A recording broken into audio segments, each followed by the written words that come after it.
पुरोहितः पूर्वो यो देवेभ्यो जातः नमो रुचाय ब्राह्मणे रुचं ब्राह्मणं जनयन्तः देवाग्रे तदब्रुवन् यत्स्वैवं ब्राह्मणो विद्यात् तस्य देवा असन्वशे क्रीश्चते लक्ष्मी च पत्न्यौ अहोरात्रे पार्श्वे नक्षत्रानिरूपम् अश्विनव्यात्तम् इष्टं मनुष्याना अमुं मनुष्याना सर्वं मनुष्याना तच्चयोरावृणीमहे गातुं यज्ञाय गातुं यज्ञपतये दैवी स्वस्तिरस्तु नः स्वस्तिर्मानुषेभ्यः ऊर्ध्वं जिहातु भेषजं शन्नो अस्तु द्विपदे शं चतुष्पदे ॐ शान्ति शान्ति शान्तिः.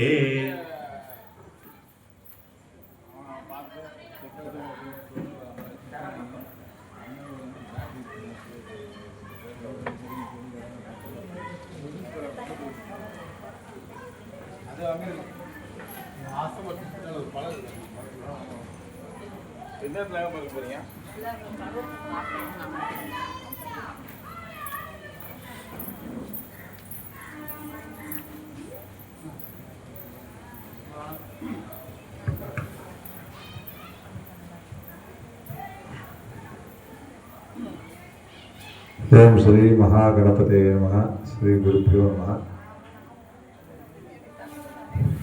अरुणिका नई शांत स्वरूपिणी वेम्बली अम्मन तिरुवडिगले शरणम.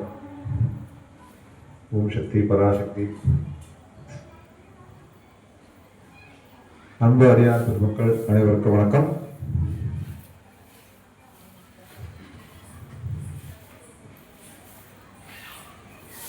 தமிழ் வருடங்களின் இறுதி மாதமான நிறைவான மாதமான பங்குனி மாசத்துல நாம் இருக்கின்றோம். இந்த பங்குனி மாசத்துல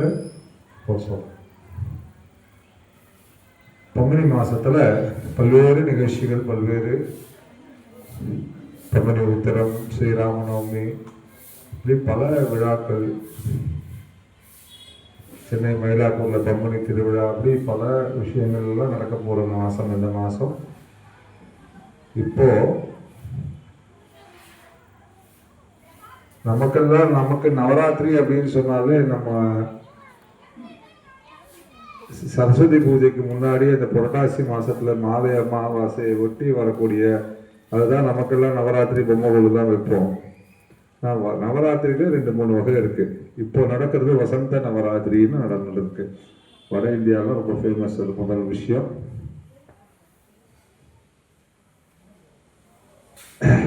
அதே சமயத்துல இன்னைக்கு நாள் ரொம்ப விசேஷமான ஒரு நாள். இன்னைக்கு ஷஷ்டி சேர்ந்திருக்கு. விநாயகர் பெருமான் நம்ம ஆலயத்தில் ஹோமம் பண்ண போறோம். அதே சமயத்துல 27ஆம் தேதி அன்னைக்கு ஸ்ரீராம நவமி. நமக்கு எல்லாம் தெரியும். அந்த ஸ்ரீராம நவமி நம்ம ராமோத்சவம் அப்படின்ட்டு நம்ம அதுக்கு முன்ன ஒரு 10 நாள் முன்னாடி நம்ம கொண்டாடிட்டு இருக்கோம் எல்லா இடங்கள்லையும். ராமன் யார்? கடவுள் அப்படின்னு நம்ம சொல்றோம். நான் மனுஷன் சொன்னார்.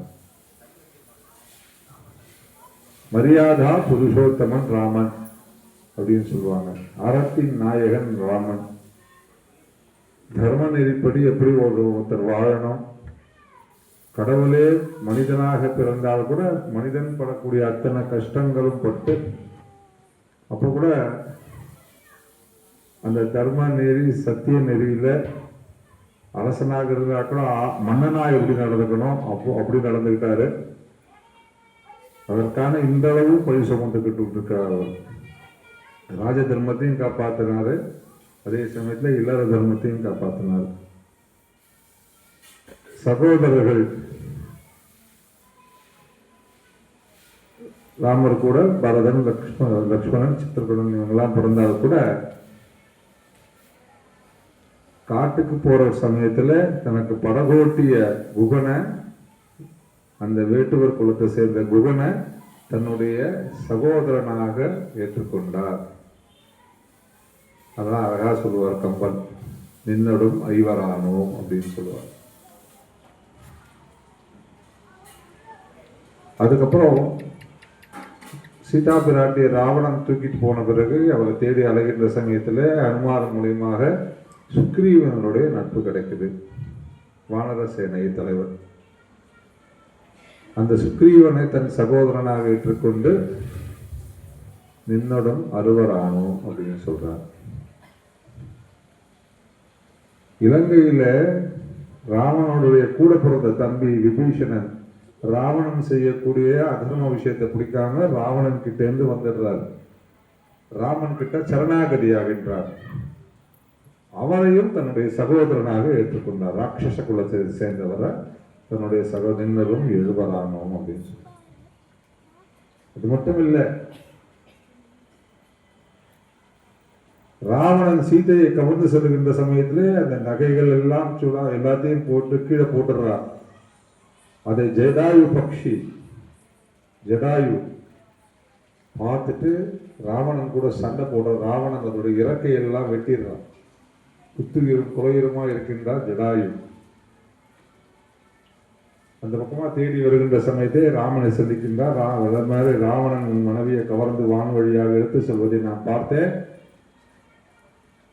நீ வரணுன்றதுக்காக தான் நான் உயிரை கையில பிடிச்சிட்டு இருக்கேன். உன் கையில இதை கொடுக்கணும். இந்தா, இதெல்லாம் சீத்தையோட தானே. அம்மா சீத்தையோட தான் அப்படின்றார். ஜடாயு உயிர் திறந்துடுறார். ராமன் காட்டை விட்டு வந்ததுக்கு காரணம் தசரதன் கைகைக்கு கொடுத்த வரம். நமக்கெல்லாம் தெரியும் ராமாயண கதை, இந்த விஷயம் உள்ள போல. இருந்தாலும் ராமன் காட்டுக்கு போயிட்டாங்க சோகத்தில் தசரதன் இறந்து போயிடுறாரு. தசரதனுக்கு கர்மா பண்ணத்துக்கு ராமனுக்கு முடியல, காட்டுக்கு போயிடுறாரு.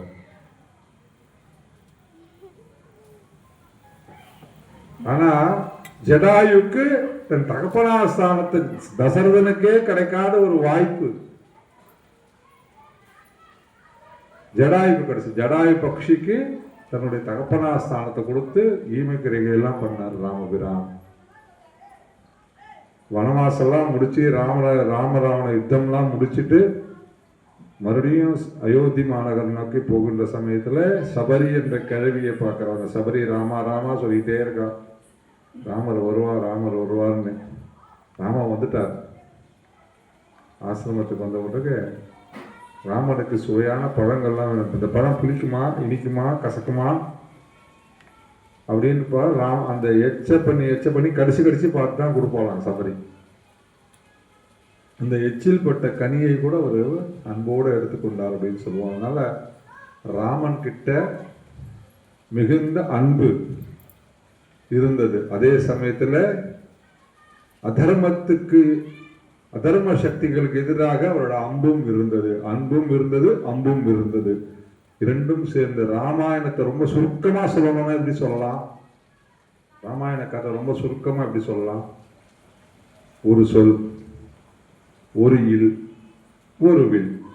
இதுதான் ராமன். ஒரு வார்த்தை தான். கொடுத்த வாக்கு காப்பாற்றுறதுக்காக நாளைக்கு பட்டாபிஷேகம் அப்படின்னு சொன்னா இன்னைக்கு காட்டுக்கு போக சொன்னா போயிடுற. பதவி முக்கியம் இல்லை எனக்கு, வார்த்தை முக்கியம், கொடுத்த வாக்கு முக்கியம்னு போயிடுற. ஒரே மனைவியோட கடைசி வரைக்கும் ஒருவனுக்கு ஒருத்தி என்ற தர்மத்தை காத்துகின்றார். ஒரு இல், ராமர் ஒரு பானம் ஒரு வில் விட்டா போதும், எதிரிகள் காணாம போயிடுவாங்க. ராமபானம். இப்படிப்பட்ட ராமபிரான் அவருக்கு சேவகனாக இருந்தவர் ஹனுமான். எப்ப பார்த்தாலும் ராமநாமமே சொல்லிட்டு இருப்பார்.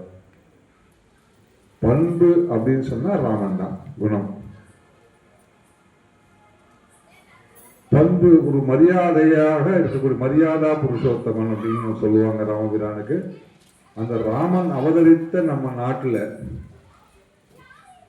நாம வாழ்ந்து கொண்டிருக்கின்றோம் அப்படின்னா, ராமன் பிறந்தது அயோத்தியாக இருந்தாலும் கூட அதிகமா அவர் டிராவல் பண்ணது தமிழ்நாட்டில் தான்.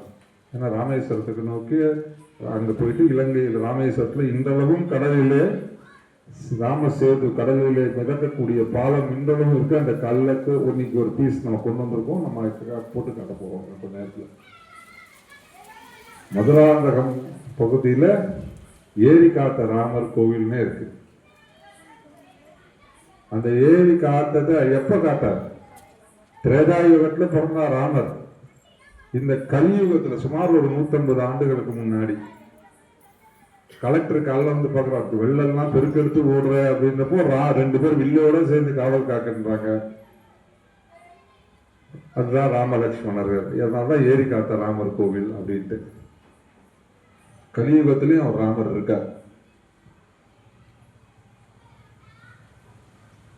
சத்குரு தியாகராஜ சுவாமி நமக்கு எல்லாம் கேள்விப்பட்டிருப்போம் இல்லையா? யார் அவரு? யாரும் சொல்ல முடியுமா? தியாகராஜ சுவாமி யாருமா? சங்கீத மும்மூர்த்திகள்ல முதன்மையானவர். நம்ம தஞ்சாவூர் மாவட்டத்தில் திருவையாறுல வருஷா வருஷம் அவருக்கு உற்சவம் நடக்கும். தியாகராஜர், ஷியாமா சாஸ்திரி, 3 பேர். ஷியாமா சாஸ்திரி, முத்துசாமி தீட்சிதர், 3 பேர். இவங்க தான் சங்கீத மும்மூர்த்திகள் சொல்லுவாங்க. முத்துசாமி தீட்சிதர், ஷியாமா சாஸ்திரி, தியாகராஜ சுவாமி. சத்குரு தியாகராஜ சதா சர்வகாலமும் ராமநாமத்தையே சொல்லிட்டே இருக்கிறவர். அவருக்கு ரொம்ப ஆசை, ராமனுடைய தரிசனம் பார்த்தே ஆகணும் அப்படின்ட்டு. அவர் குரு கிட்ட போய் கேட்க, ராம தரிசனம் பார்க்கணும் அப்படின்னு சொன்ன. கண்டிப்பா கிடைக்கும்பா, அதுக்கு நான் என்ன பண்ணணும் அப்படின்னு கேட்கிறாரு. நீ 13 கோடி முறை ராமநாமத்தை சொல்லணும். எத்தனை வாட்டி? 13 கோடி. எவ்வளவு சைஃபர் 13 கோடிக்கு? டக்குனு சொல்ல தெரியாது நமக்கு. சைஃபர் சொல்ல தெரியாது நமக்கு. அத 13 கோடி முறை ராமநாமத்தை சொல்லணும் அப்படின்றாங்க. அப்போ சரி சொல்றேன் அப்படின்றார். குரு கேட்டாரு, எப்படிப்பா ஞாபகம் வச்சுப்ப அப்படின்னு கேட்டார். 13 கோடி ராமநாமத்தை நீ சொல்லியிருக்கன்றதை எப்படி ஞாபகம் வச்சுப்ப? நியாயம் தானே? 13 கோடி நம்மளால ஞாபகம் வச்சுக்க முடியுமா? உங்ககிட்ட ஒரு ஜபம் சொல்றோம், ராம ராம ராம ராம 108 வாட்டி சொல்லுங்க அப்படின்னு. எவ்வளவு பேர் 108 வாட்டி சொல்றீங்கன்னு பார்ப்போம். நிச்சயமா சொல்ல மாட்டோம். நம்ம எவ்வளவு திடீர்னு ரொம்ப சொன்னோமா, தீர்க்கம் மறுபடியும் அப்படின்னு நம்ம என்ன ஆரம்பிப்போம். ஒரு 108 கவுண்ட் பண்றதுக்குள்ளே நமக்கு 1000 டிஸ்டர்பன்ஸ் நமக்கு வரும். கவன சதவீதம் இருக்கணும். நாங்கெல்லாம் இந்த காயத்ரி ஜபம் பண்ணுவோம். ஆவணி ஆட்டத்துக்கு மறுநாள் இந்த 1008 பண்றதுக்குள்ள திடீர்னு தூக்கம் வரும். அப்படியே உட்காரு அவரை மறுபடியும் சொல்லுவோம். இதெல்லாம் அனுபவம். ஒரு 40 நிமிஷம் ஆகும் கிட்டத்தட்ட. இது மாதிரி நம்ம அதுக்கே ஒரு டிஸ்டர்பன்ஸ் இருக்கும் நமக்கு.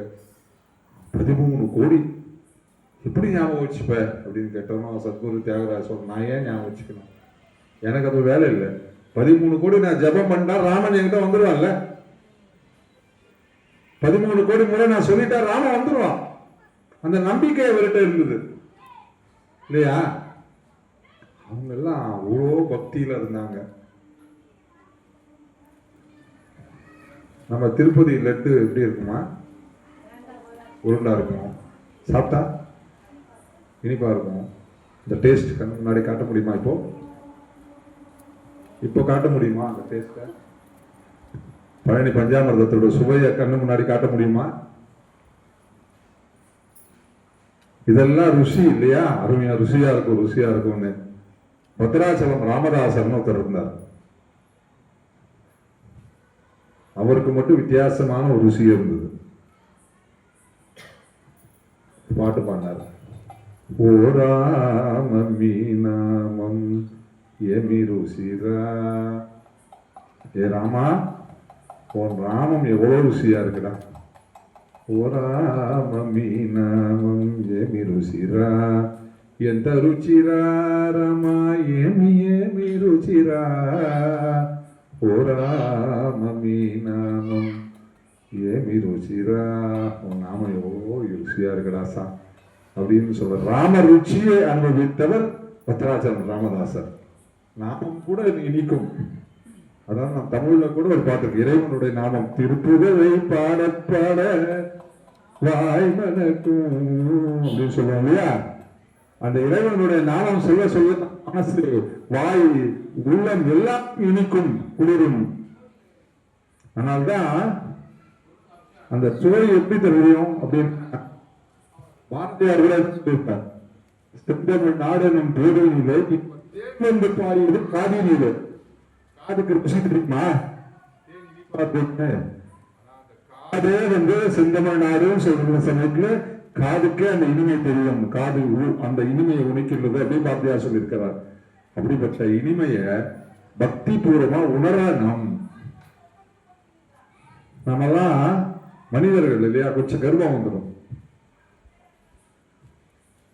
நான் இத்தனை செஞ்சிருக்கேன் பிரசாதம், 10 கிலோ சக்கரை பொங்கல் செஞ்சு கொடுத்தேன் கோவிலுக்கு, அவ்வளோ பண்ணேன், இவ்வளோ உபயோகம் பண்ணேன்னு சொல்றோம். இந்த விலங்குகள்லாம் நம்மளை பார்த்து ஒரு கேள்வி, நான் பாடுற பாட்டுல அதெல்லாம் நம்மளை பார்த்து ஒரு கேள்வி கேட்குது. அந்த கேள்விக்கு நம்மளால பதில் சொல்ல முடியுமான்னு பாருங்க. புண்ணியம் செய்தவர்கள் நாங்களா, இல்லை பூமியை ஆளுகின்ற நீங்களா என புதிர் போட்டு கேட்கும் கேள்வி ஒன்று, இதை புரிந்து கொண்டால் அர்த்தம் பல உண்டு அப்படின்னு சில பொருட்கள்லாம் நம்மளை பார்த்து கேள்வி கேட்குது. மூங்கில் சொன்னது ராமமூர்த்தியின் கை வில்லாக வளைந்தேன் என்று, பாறை சொன்னது அவன் பாதம் பட்டு பாவையாக தெளிந்தேன் என்று. பாறை சொல்லுது, நான் கல்லா இருந்தேன்டா, நான் கல்லா இருந்தேன், ராமருடைய பாதம் பட்ட உடனேயே நான் பெண்ணாக மாறிட்டேன். அகல்யா.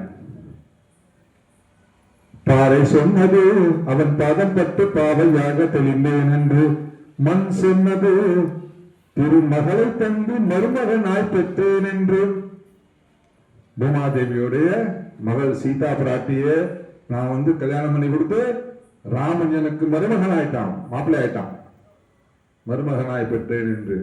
இவையெல்லாம் கேட்கும் கேள்வி ஒன்று, என்ன சேவை செய்தீர் என்று, மனிதர்களே என்ன சேவை செய்தீர் என்று. இப்படி அந்த பாட்டு, அருமையா ஒரு பாட்டு வரும். நம்ம மனிதர்கள் நம்ம என்னமோ பெரிய சேவை, ராம சேவை என்பது அணில் மாதிரியாக செய்யணும்.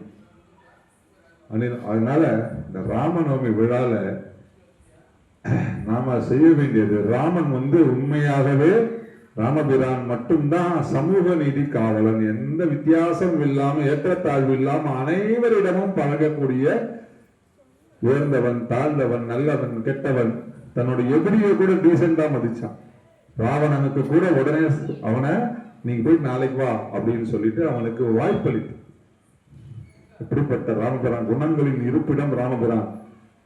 நம்ம ராமன் மாதிரி நம்ம ராமர்கிட்ட எல்லாம் நம்ம என்ன வேண்டணும் அப்படின்னு சொன்னா, எந்த கடவுளும் ஆகிட்டா நம்ம சாமி கிட்ட நம்ம என்ன வேண்டுவோம், என் கஷ்டத்தெல்லாம் தீர்த்துருப்பாங்கன்னு வேண்டுவோம், அப்படிதான் வேண்டுவோம். என் கஷ்டத்தை தீர்த்துன்னு வேண்டுவோம், எனக்கு அதை கொடு இதை கொடு, நோய் நொடி இல்ல, அதெல்லாம் கேட்கணும், நியாயம்தான், இல்லைன்னு சொல்ல. அதெல்லாம் விட மேல ஒரு விஷயத்த கேட்கணும் ராமன் கிட்ட. பொதுவா ஏ ராமா கிவ் யுவர் குவாலிட்டிஸ் அப்படின்னு இங்கிலீஷ்ல கேட்கலாம், தமிழ்ல உன் குணநலங்களை கொடுன்னு கேட்கலாம்.